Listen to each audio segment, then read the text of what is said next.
a month after the New York Knicks elected to move on from coach Tom Thibodeau, who led the team to its first conference finals in a quarter century. The franchise is expected to hire two-time coach of the year Mike Brown, sources told ESPN Shams Charania. The Knicks and Brown, who has previously guided the Cleveland Cavaliers twice, Los Angeles Lakers and Sacramento Kings with a long run as the Golden State Warriors associate head coach, are expected to reach an agreement in the coming days.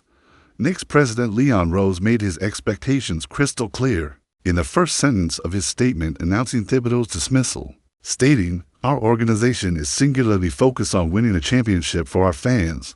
That is, now, the bar Brown inherits, but a highly talented roster that will be one of the clear favorites in a weakened Eastern Conference makes the expectations somewhat manageable for now. But what shifts will Brown implement in hopes of taking this team further than Thibodeau, who reached the playoffs in 4 of his 5 seasons and led the Knicks to back-to-back 50-win campaigns for the first time since the mid-1990s? Here are 4 key differences the 55-year-old Brown brings that Rose, team owner Jim Dolan, and the club's legion of fans are hoping can propel New York back to the promised land. After 52 years of waiting, a far less ironclad rotation King's third-year Winky and Ellis, a fan favorite in Sacramento because of his defensive impact, was just 2 weeks removed from a career-best 33-point showing. But on December 3rd, 1 game after he committed a frustration foul, 90 feet from the basket that gave the San Antonio Spurs to free throws in the final second of a quarter, the Kings lost that night. By the points, Brown sat Ellis. In the following game, Ellis played just 2 minutes. The underlying message from Brown, even with Ellis showing clear progress in his career, he needed to be smarter around the margins. It's worth noting that Brown was obviously under duress last season, particularly in December before his firing. But between the way he handled Ellis and his decision to move Kevin Huerter out of the starting lineup after the guard struggled in the first half of the season, Brown showed a willingness to shake up his lineups, particularly if the Kings were mired in a funk. Sometimes mixing it up may bring a better end result, because the pieces are different in terms of the rotation, and the pieces fit better in terms of the rotation.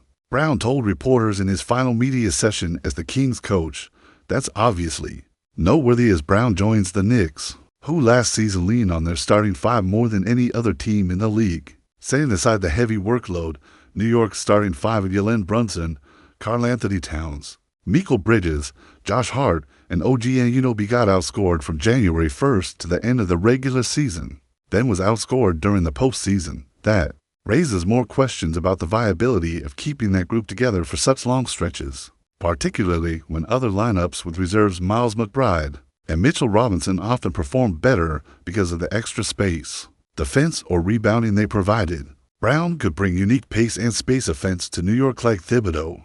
Brown has long been seen as one of the league's foremost defensive minds, but in Sacramento, where he coached after his stint as an assistant with the Warriors, his offenses looked quite different from what much of the NBA was doing, particularly early in his tenure with the Kings. Aside from playing up-tempo as a result of De'Aaron Fox's blistering speed, the team also used a handoff-heavy offense with star center Domantas Sabonis as a hub at playmaker, while wings such as Huerter and Keegan Murray zoomed toward the ball, leaving opposing defenses exhausted and befuddled as stoppers tried, and often failed, to get around Sabonis' screens. It was the epitome of pace and space. In some ways, it was a creative variation of what made those title-winning Warriors teams. Brown was with the franchise for their 2017 and 2018 championship runs, so difficult to stop. In Brown's first season, the Kings broke their 16-year playoff drought behind a flurry of three-pointers and the best offensive efficiency in league history at the time, at 118.6 points per 100 possessions, and having coached everyone from LeBron James to Kobe Bryant to Stephen Curry to Fox. Brown is no stranger to the idea of one-on-one basketball in the clutch. Upon beginning work with the Knicks, Brown will have coached all 3 players, Fox, Curry, and Brunson, who have won Clutch Player of the Year. The Kings, who were so good in tight games in 2022-23 and decent in 2023-24, had piled up a league worst 13 clutch losses at the time Brown was let go last season. Having Brunson will help there.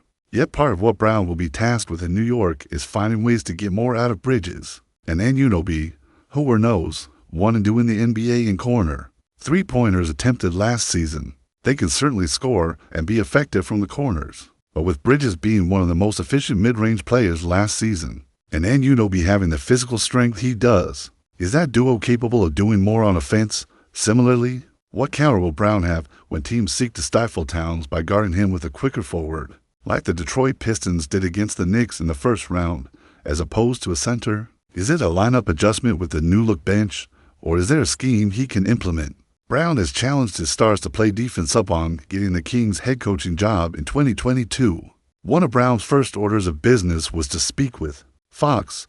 It was a refresher of when he coached Fox during an elite high school basketball camp. I thought he was going to be a premier guard defensively because of his quickness, athleticism, and tenacity. His ability to guard the ball was unbelievable, Brown said in an interview during his first season in Sacramento. Brown made a point to tell Fox he could become a great two-way player, something Fox showed at times during a 48-30 for playoff season. Brown obviously wasn't the first NBA coach to push that sort of button. The man he coached under with Golden State, Steve Kerr, used a similar approach with Curry when Kerr first took over the Warriors in 2015 en route to winning the first of 4 titles. But the approach was interesting and potentially makes it worth watching. How Brown deals with Brunson, who was targeted relentlessly during the Knicks' run to the conference finals. Brunson defended a total of 123 pick-and-rolls as the screener defender against the Indiana Pacers during the 6-game conference finals series. Per Genius IQ, that was nearly quadrupled from the year before, when Brunson was forced to defend just 30 pick-and-rolls over 7 semifinal games against Indiana. Brunson doesn't have the athleticism or wingspan that Fox does and carried a disproportionately heavy offensive burden, handling the ball an NBA high 8.6 minutes per game this past season. But Brown's thoughts about how to use Brunson defensively, especially in tandem with Towns, who also was targeted on defense throughout his first season in New York, could go a long way in determining whether the Knicks end their title drought.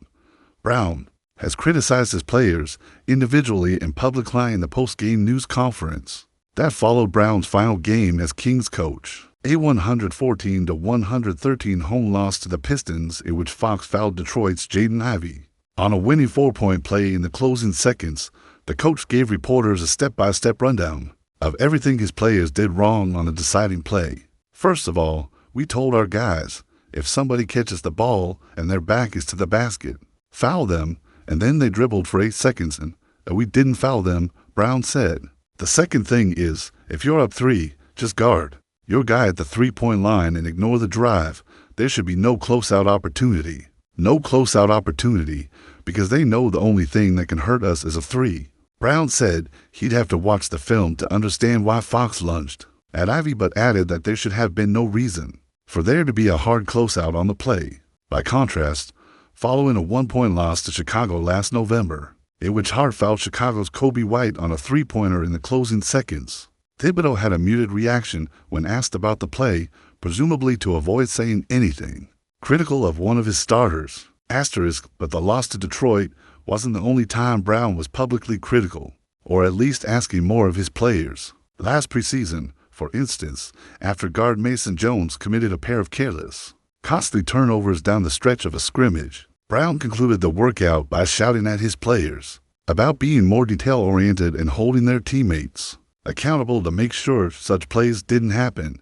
Specifically, in his media session with reporters shortly after that, he called out Fox, Sabonis, and 6-time All-Star DeMar DeRozan, saying they needed to be the ones to call out those mishaps. Whether good or bad, it would appear to mark a difference from Thibodeau. So many questions face the Knicks' new coach, and plenty more will arise once the season begins, based on what the organization has claimed as its singular goal. At some point, we'll have a definitive answer about whether Brown was the right choice to succeed Thibodeau.